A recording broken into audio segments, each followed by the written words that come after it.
بسم اللہ الرحمن الرحیم۔ السلام علیکم۔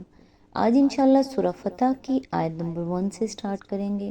اس کا ترجمہ اور تفسیر تفہیم القرآن سے بیان کروں گی جو اہل سنت جماعت کے لیے ہے۔ صورتوں میں اس کا نمبر 48 ہے اور یہ مدنی صورت ہے اور اس کی ٹوٹل آیات 29 ہیں اور یہ پارہ نمبر 26 میں ہے۔ سورہ فتح ایک اعلان محبت ہے ان دلوں کے لیے جو رب کی رضا میں چھپے ہوئے راستوں کو تلاش کرتے ہیں۔ یہ صرف میدان جنگ کی جیت نہیں، یہ ان آنکھوں کا انعام ہے جو راتوں کو جاگ کر اللہ سے باتیں کرتی ہیں۔ یہ ان دلوں کی فتح ہے جو شکست کے بعد بھی رب کریم پر یقین رکھتے ہیں اور اسی پر چھوڑ دیتے ہیں۔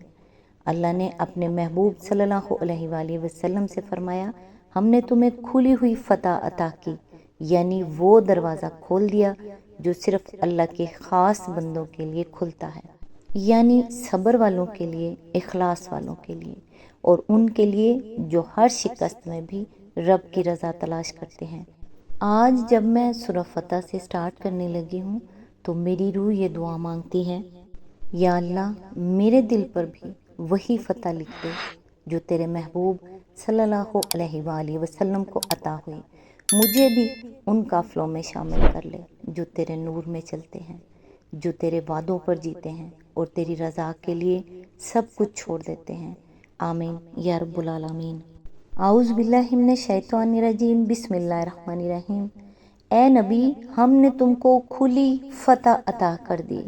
اس کی تفسیر ہے، صلح حدیبیہ کے بعد جب فتح کا یہ مژدہ سنایا گیا تو لوگ حیران تھے کہ آخر اس صلح کو فتح کیسے کہا جا سکتا ہے۔ ایمان کی بنا پر اللہ تعالیٰ کے ارشاد کو مان لینے کی بات تو دوسری تھی، مگر اس کے فتح ہونے کا پہلو کسی کی سمجھ میں نہ آ رہا تھا۔ حضرت عمر نے یہ آیت سن کر پوچھا، یا رسول اللہ صلی اللہ علیہ وآلہ وسلم، کیا یہ فتح ہے؟ حضور صلی اللہ علیہ وآلہ وسلم نے فرمایا، ہاں۔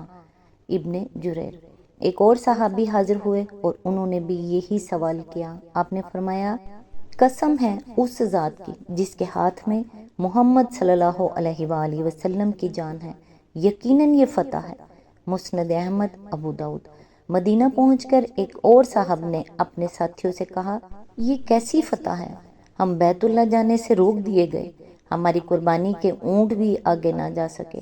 رسول اللہ صلی اللہ علیہ وآلہ وسلم کو حدیبیہ ہی میں رک جانا پڑا اور اس صلح کی بدولت ہمارے دو مظلوم بھائیوں ابو جندل اور ابو بصیر کو ظالموں کے حوالے کر دیا گیا۔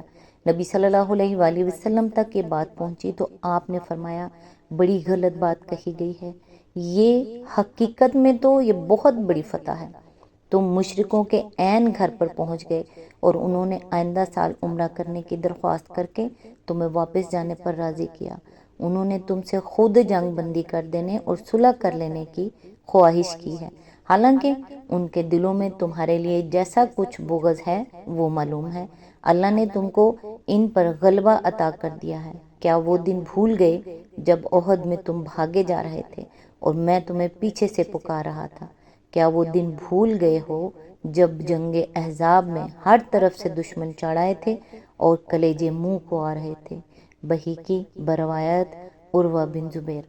مگر کچھ زیادہ مدت نہ گزری تھی کہ اس صلح کا فتح ہونا بالکل عیاں ہوتا چلا گیا اور ہر خاص و عام پر یہ بات پوری طرح کھل گئی کہ فی الواقع اسلام کی فتح کا آغاز صلح حدیبیہ ہی سے ہوا تھا۔ حضرت عبداللہ بن مسعود، حضرت جابر بن عبداللہ اور حضرت برا بن عازب تینوں حضرات سے قریب قریب ایک ہی معنی میں یہ قول منقول ہوا ہے کہ لوگ فتح مکہ کو فتح کہتے ہیں، حالانکہ ہم اصل فتح حدیبیہ کو سمجھتے ہیں۔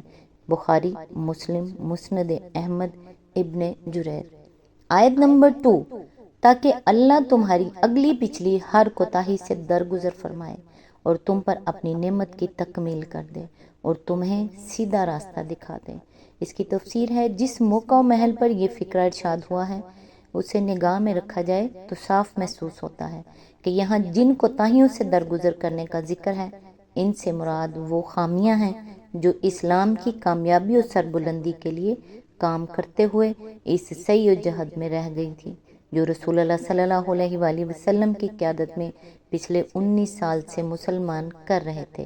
یہ خامیاں کسی انسان کے علم میں نہیں ہیں، بلکہ انسانی عقل تو اس جدوجہد میں کوئی نقص تلاش کرنے سے قطعی عاجز ہے، مگر اللہ تعالیٰ کی نگاہ میں کمال کا جو بلند ترین معیار ہے، اس کے لحاظ سے اس میں کچھ ایسی خامیاں تھیں جن کی وجہ سے مسلمانوں کو اتنی جلدی مشرکین عرب پر فیصلہ کن فتح حاصل نہ ہو سکتی تھی۔ اللہ تعالیٰ کے ارشاد کا مطلب یہ ہے کہ ان خامیوں کے ساتھ اگر تم جدوجہد کرتے رہتے تو عرب کے مسخر ہونے میں ابھی عرصہ دراز درکار تھا، مگر ہم نے ان ساری کمزوریوں اور کوتاہیوں سے درگزر کر کے محض اپنے فضل سے ان کی تلافی کر دی اور حدیبیہ کے مقام پر تمہارے لیے اس فتح و ظفر کا دروازہ کھول دیا جو معمول کے مطابق تمہاری اپنی کوششوں سے نصیب نہ ہو سکتی تھی۔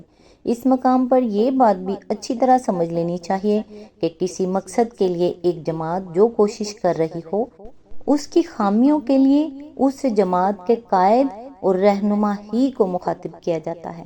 اس کا مطلب یہ نہیں ہوتا کہ وہ خامیاں قائد کی ذاتی خامیاں ہیں، دراصل وہ اس جدوجہد کی کمزوریاں ہوتی ہیں جو پوری جماعت بحیثیت مجموعی کر رہی ہوتی ہیں، مگر خطاب قائد سے کیا جاتا ہے کہ آپ کے کام میں یہ کمزوریاں ہیں۔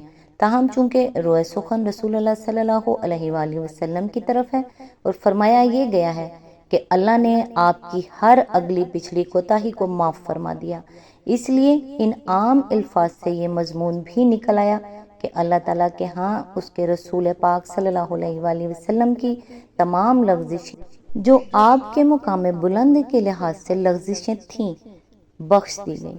اسی بنا پر جب صحابہ کرام حضور صلی اللہ علیہ وآلہ وسلم کو عبادت میں غیر معمولی مشقتیں اٹھاتے ہوئے دیکھتے تھے تو عرض کرتے تھے کہ آپ کے تو اب اگلے پچھلے قصور معاف ہو چکے ہیں، پھر آپ اپنی جان پر اتنی سختی کیوں اٹھاتے ہیں؟ اور آپ صلی اللہ علیہ وآلہ وسلم جواب میں فرماتے تھے، کیا میں ایک شکر گزار بندہ نہ بنوں؟ احمد، بخاری، مسلم اور ابو داؤد۔ اسی آیت کے ضمن میں آگے فرمایا، نعمت کی تکمیل سے مراد یہ ہے کہ مسلمان اپنی جگہ ہر خوف، ہر مزاحمت اور ہر بیرونی مداخلت سے محفوظ ہو کر پوری طرح اسلامی تمدن و تہذیب اور اسلامی قوانین و احکام کے مطابق زندگی بسر کرنے کے لیے آزاد ہو جائیں اور ان کو یہ طاقت بھی نصیب ہو جائے کہ وہ دنیا میں اللہ کا کلمہ بلند کر سکیں۔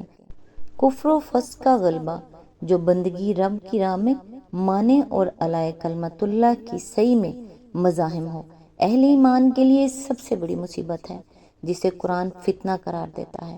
اس فتنے سے خلاصی پا کر جب ان کو ایک ایسا دارالاسلام میسر آ جائے جس میں اللہ کا پورا دین کم و کاست نافذ ہو اور اس کے ساتھ ان کو ایسے ذرائع و وسائل بھی وہاں پہنچ جائیں جن سے وہ خدا کی زمین پر کفر و فسق کی جگہ ایمان و تقوی کا سکہ رواں کر سکیں، تو یہ ان پر اللہ کی نعمت کا اہتمام ہے۔ یہ نعمت چونکہ مسلمانوں کو رسول اللہ صلی اللہ علیہ وآلہ وسلم کی بدولت حاصل ہوئی تھی، اس لیے اللہ تعالیٰ نے حضور صلی اللہ علیہ وآلہ وسلم ہی کو مخاطب کر کے فرمایا کہ ہم تم پر اپنی نعمت کی تکمیل کر دینا چاہتے تھے، اس لیے یہ فتح ہم نے تم کو عطا کر دی۔ اسی آیت کے ضمن میں آگے فرمایا، اس مقام پر رسول اللہ صلی اللہ علیہ وآلہ وسلم کو سیدھا راستہ دکھانے کا مطلب آپ کو فتح و کامرانی کا راستہ دکھانا ہے۔ دوسرے الفاظ میں اس سے مراد یہ ہے کہ اللہ تعالیٰ نے حدیبیہ کے مقام پر صلح کا یہ معاہدہ کرا کے آپ صلی اللہ علیہ وآلہ وسلم کے لیے وہ راہ ہموار کر دی اور وہ تدبیر آپ کو سجھا دی جس سے آپ اسلام کے مزاحمت کرنے والی تمام طاقتوں کو مغلوب کر لیں۔ آیت نمبر 3، اور تم کو زبردست نصرت بخشے۔ اس کی تفسیر ہے، دوسرا ترجمہ یہ بھی ہو سکتا ہے کہ تم کو بے مثل نصرت بخشے۔ اصل میں الفاظ نصرن عزیزن استعمال ہوا ہے۔ عزیز کے معنی زبردست کے بھی ہیں اور بے نظیر، بے مثل اور نادر کے بھی۔ پہلے معنی کے لحاظ سے اس فقرے کا مطلب یہ ہے کہ اس صلح کے ذریعے سے اللہ نے آپ کی ایسی مدد کی ہے جس سے آپ کے دشمن عاجز ہو جائیں گے، اور دوسرے معنی کے لحاظ سے اس کا مطلب یہ ہے کہ شاذ و نادر ہی کبھی کسی کی مدد کا ایسا عجیب طریقہ اختیار کیا گیا ہے کہ بظاہر جو چیز لوگوں کو محض ایک صلح نامہ اور وہ بھی دب کر کیا ہوا صلح نامہ نظر آتی ہے، وہی ایک فیصلہ کن فتح بن جانے والی ہے۔ آج تک کے لیے بس اتنا ہی، نیکسٹ انشاءاللہ آیت نمبر 4 سے سٹارٹ کریں گے۔ تب تک کے لیے دعاؤں میں یاد رکھیے گا۔ اللہ حافظ۔